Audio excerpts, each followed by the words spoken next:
পেছন যে গাছগুলো আমাদের যে ছিল ওটা ভীম কড়াইয়ের গাছ, আর ওদিকে যে ঢেঁড়স গাছ আছে, ঢেঁড়স গাছগুলো আগের থেকে অনেকটা বড় হয়ে গেছে। আর দিয়ে এই গাছগুলো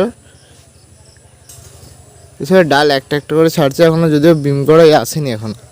তো গাছগুলো আগে থেকে অনেকটাই বেরিয়েছে, বড় হয়ে গেছে আগের থেকে অনেকটা। আর ওদিকটা আমাদের হচ্ছে আম গাছ, আম গাছে আমের সাইজগুলো আগের থেকে একটু বেড়েছে এখনও, যদি আমের সিজন শুরু হচ্ছে। এই জায়গায় তোমরা নোটিস করতে যে পেয়ারা গাছের মধ্যে লাউ ঝুলছে, অবাক করা বিষয় একটা। তো হ্যালো বন্ধুরা, welcome back to my new another blog. তো বন্ধুরা তোমরা কেমন আছো? আশা করি তোমরা সবাই ভালো আছো। আজকে একটা নতুন ভিডিও তোমাদের সবাইকে স্বাগত। গাইস, আজকে আমি আমার ডেলি লাইফস্টাইল, আমি ডেলি কী করি সেটা দেখাতে চলেছি।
যা গ্যাস বন্ধ করতে হতো। সকালে আমি রেডি হয়ে পড়েছি, স্নান করে ডিউটি সেরে গাইজ রেডি হয়ে গেছি। তো এখন আমি যাব ডিউটি। তো ডিউটি যাওয়ার আগে আমি এখন করে নেবো জলখাবার। তো জলখাবার আমি সকালে কী করি সেটা আমি দেখিয়ে দিচ্ছি গাইজ। এটা চালের তরকারি আর এটা হচ্ছে মুড়ি।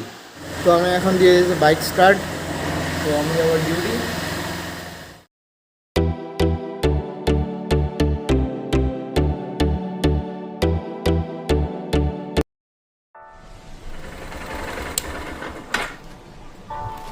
সো গাইজ ফাইনালি আমি চলে আসছি বাড়ি। তো লাঞ্চ টাইম ছিল, বাড়ি চলে গেলাম। হেলমেটটা এখানটা রেখে দিই। বাইরে যা গরম পড়েছে আজকে, প্রচণ্ড গরম। আমি কলে এখানে আগে মুখ হাত ধুয়ে নিই।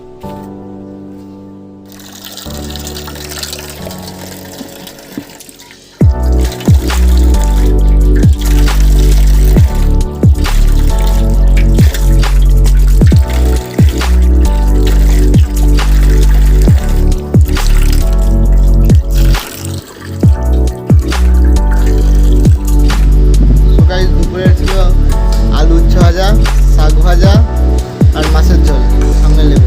আর আমাদের এখানে একটা রিচুয়াল আছে, যেটা হচ্ছে টিভি দেখা। টিভিতে একটা নিউজ চ্যানেল চলছে। আজকের ভিডিও আমি দেখলাম আমার লাইফস্টাইল ডেলি কী করি না করি। তো এখন বাজে রাত্রি 10:30। তো এখন আমি করবো ভিডিওটা edit. Guys, thanks for watching. আমার ভিডিওটা পুরো দেখার জন্য তোমাদের সবাইকে অনেক অনেক ধন্যবাদ। দেখা হচ্ছে নতুন একটা কোনো ব্লগে। Tata, bye guys.